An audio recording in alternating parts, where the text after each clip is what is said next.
Morning दोस्तों, मेरा नाम संदीप राठी है। फिर से आपकी क्लास में आज हमारा जो स्टार्ट होगा वो होगा एमएस एक्सेल। एमएस एक्सेल होता क्या है? एमएस एक्सेल की फुल फॉर्म जो होती है वो होती है माइक्रोसॉफ्ट एक्सेल। माइक्रोसॉफ्ट, जैसे कि मैंने लास्ट क्लास में बता चुका हूँ, माइक्रोसॉफ्ट एक सॉफ्टवेयर कंपनी है।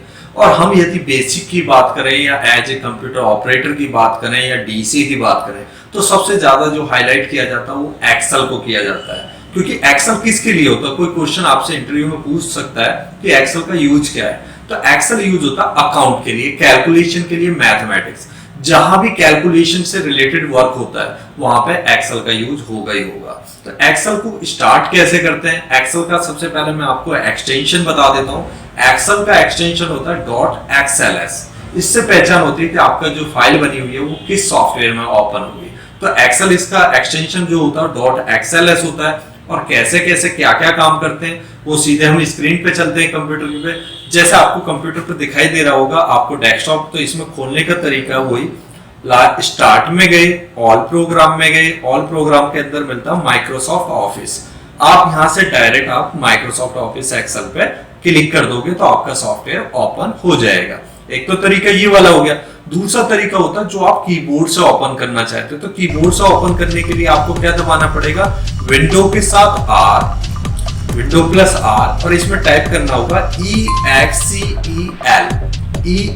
हमारा आपके सामने एक्सेल खुल के आ गया। अब एक्सेल जो आ रहा है वो छोटे साइज में आ रहा है, मुझे इसे फुल स्क्रीन पे लाना है। तो फुल स्क्रीन पे लाने के लिए आपको क्या दबाना पड़ेगा? Alt space X। ये मैं एमएस वर्ड में बता चुका हूं आपको कि इसकी मैक्सिमाइज की क्या होती है, मिनिमाइज की क्या होती है, रीस्टोर की क्या ऐसा होती है, मूव करने की क्या कमांड है। क्योंकि सारी कमांड हमारी स्क्रीन पे शो हो जाती है। जैसे एक बार और बता देता हूं, ऑल्ट स्पेस जब दबाते हैं तो आपको कॉर्नर में ये सारे ऑप्शन आपको दिखाई दे रहे हैं। तो इसमें क्या दिखाई दे रहा है? हर वर्ड के नीचे एक छोटी सी लाइन दिखाई दे रही है। जैसे मिनिमाइज, मिनिमाइज के नीचे किसके नीचे दिखाई दे रही है? एन के नीचे। तो ये इसकी शॉर्ट की है। हमने जैसे ही एन प्रेस किया आपकी फाइल मिनिमाइज होगी। अब मुझे वो सॉफ्टवेयर दोबारा से ओपन करना है, तो उसके लिए क्या होती है? ऑल्ट के साथ टैब। जैसे ही आप ऑल्ट के साथ टैब दबा दोगे तो जितनी भी आपकी एप्लीकेशन खुली होंगी वो सारी आपको शो कर देगा। सेकंड होता है एक्सेल। जो होता है एक्सेल के अंदर बाय डिफॉल्ट कितनी सीट होती है? 3 सीट होती है। सीट 1, सीट 2, सीट 3, ये जैसे दिखाई दे रही है। तो इस सीटों में क्या होता है? सीट 1, सीट 2, सीट 3, ये जो सीधे खड़े हुए होते हैं इनको तो बोलते हैं कॉलम, और जो ये लेटे हुए होते हैं ये रो। अब आपको बहुत हल्का हल्का दिखाई दे रहा होगा क्योंकि ग्रिड लाइन की वजह से तो हमें शो ही नहीं हो रही। तो वो शो कराने के लिए आप क्या कर सकते हो? या A और 1 के बीच में आप क्लिक करोगे तो सिलेक्ट ऑल हो जाते हैं पूरी सीट। इसके अंदर आप बॉर्डर डाल देते हो, यहां से गए और आपने क्लिक कर दिया ऑल बॉर्डर। तो अब आपको हर कॉलम, हर सेल अलग अलग दिखाई दे रहा है। तो एक पर्टिकुलर पूछा जाता है इंटरव्यू में भी कि एक एक्सेल की सीट के अंदर कितने कॉलम होते हैं और कितनी रो होती हैं। तो ये पता करने के लिए हमारे पास सबसे इजी तरीका होता है, यदि मुझे नीचे की तरफ मैं कर्सर को मूव करूंगा तो ये 2, 4 एक एक करके जा रहा है, मुझे डायरेक्ट एंड पोजीशन पे जाना है। तो आप क्या दबाओगे? जैसे ही आप कंट्रोल के साथ डाउन एरो की दबाओगे नीचे पर, तो आप डायरेक्ट लास्ट सेल पे पहुंच जाओगे। और यहाँ आपको शो कर दिया इसने 10,48,576 आपकी रोज होती है। अब मुझे दोबारा से टॉप पे जाना है, तो आप क्या करोगे? कंट्रोल के साथ जैसे ही आप टॉप पे क्लिक करते हो आप टॉप पे पहुंच गए। अब इसी तरीके से मुझे कॉलम को काउंट करना है, लेकिन जैसे ही मैंने कंट्रोल के साथ राइट की दबाई तो मुझे लास्ट कॉलम पे तो ले गया, लेकिन ये किस में आ रहा है? रोमन में आ रहा है। और रोमन में मेरी समझ में नहीं आ रहा है कि कितने कॉलम होते हैं।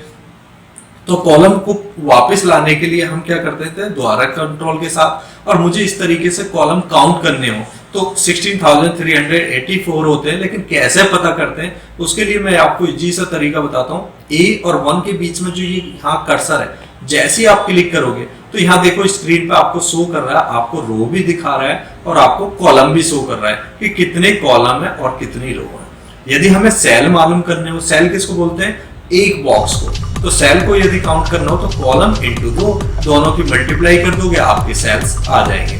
तो ये आपके सारे आपके कॉलम के बराबर होता है। अब जैसे हमारी बात हो रही थी कि एक्सेल का जो यूज होता है वो अकाउंट के लिए होता है, तो कैसे किया जाता है? जैसे नॉर्मली मैं यहाँ एक सिंपल जो हमारे स्कूलों में टोटल करने का तरीका बताया गया था वो क्या था? जैसे 7 और 8 को ऐड करना है, तो ऐड करने के लिए जो बताया जाता है वो क्या है? 7 + 8 = जैसे आपने बताया तो 7 + 8 = एंटर मारा आपने, तो यहाँ पे ये रिजल्ट, तो ऐसे तो बताया जाता था हमारे स्कूलों में, लेकिन हमारे एक्सेल में क्या होता है, उल्टा होता है। क्या होता है कि हमें कोई भी कैलकुलेशन निकालनी है, तो कैलकुलेशन निकालने के लिए सबसे पहले आपको इक्वल दबाना होगा। इक्वल दबाने के बाद फिर आपको उस वैल्यू को एंटर करना होगा जिस जिस वैल्यू को जोड़ना है। तो जैसे आपको 7, तो आपने लिखा 7 प्लस उसके बाद जो वैल्यू आपको ऐड करनी है 8, और उसके बाद एंटर प्रेस कर दोगे तो रिजल्ट आपके सामने। तो हमें कोई भी कैलकुलेशन करनी है तो सबसे पहले याद रहे, सबसे पहले लगाया जाता है इक्वल। इक्वल लगाने के बाद उसके बाद आप मल्टीप्लाई, डिवाइड, जो भी XYZ आपको करना है आप कर सकते हो, लेकिन सबसे पहले इक्वल। लेकिन इसका एक साइड इफेक्ट है क्या, कि मैंने ये जो टोटल करा 7 + 8 = 15 हो गया, लेकिन क्वेश्चन होता है कि यदि फ्यूचर में मैं 7 की जगह कोई वैल्यू चेंज करता हूं, मान लो 2 3 करा, तो फ्यूचर में ये वैल्यू चेंज नहीं होगी। क्यों नहीं होगी? क्योंकि आपने वैल्यू को ऐड करा है, आपने उसके एड्रेस को ऐड नहीं करा है, उसके पते को ऐड नहीं करा है, आपने उसकी वैल्यू को ऐड करा है। तो वैल्यू को ऐड करने का मतलब है आपने 7 और 8 को ऐड करा है। तो हम इसके लिए चाहते हैं कि ऐसा कोई फॉर्मूला कि फ्यूचर में कभी भी हम चेंजेस करें तो खुद ही ऑटोमेटिक जनरेट हो जाए, ऑटोमेटिक चेंज हो जाए। तो उसके लिए हमें क्या करना होगा, हमें हमेशा उसकी वैल्यू ना डाल के उसके एड्रेस को डालना होगा। अब क्वेश्चन होता है कि एड्रेस कैसे पहचाने, हम एड्रेस को पता कैसे चलेगा कि इसका एड्रेस क्या है? तो वो पता करने का तरीका होता है कि जिस सेल में लिखा उसका कॉलम नंबर काउंट करोगे तो सबसे ऊपर लिखा हुआ डी। अब क्वेश्चन होता है डी, तो ये भी डी है, ये भी डी है, सारे डी है, तो हम इस सेल पर्टिकुलर सेल तक कैसे जाए? तो उसके बाद रो को काउंट करोगे 7, तो इस सेल का नाम हो गया D7।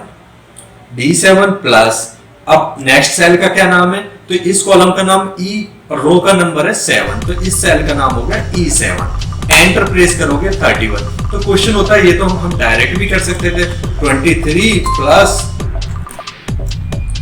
और आपने 8, रिजल्ट तो दोनों का भी सेम आ रहा है, इसका भी 31 आ रहा है, 31 इसका भी आ रहा है। लेकिन फ्यूचर में जैसे आप चेंज करोगे तो आपने जिसमें वैल्यू एंटर करी है उसका रिजल्ट चेंज नहीं होगा, और जिसमें आपने उसके एड्रेस को कंफर्म करा है तो उसमें वो वैल्यू अपने आप ही चेंज हो जाएगी। तो हमें कोई भी कैलकुलेशन, कोई भी फॉर्मूला लगाना है तो कोशिश करेंगे कि हम उसकी वैल्यू ना एंटर करके उसके एड्रेस को करें। नेक्स्ट क्लास में मैं आपको बताऊंगा स्कूल की मार्कशीट कैसे बनाते हैं और कैसे ऐड करते हैं।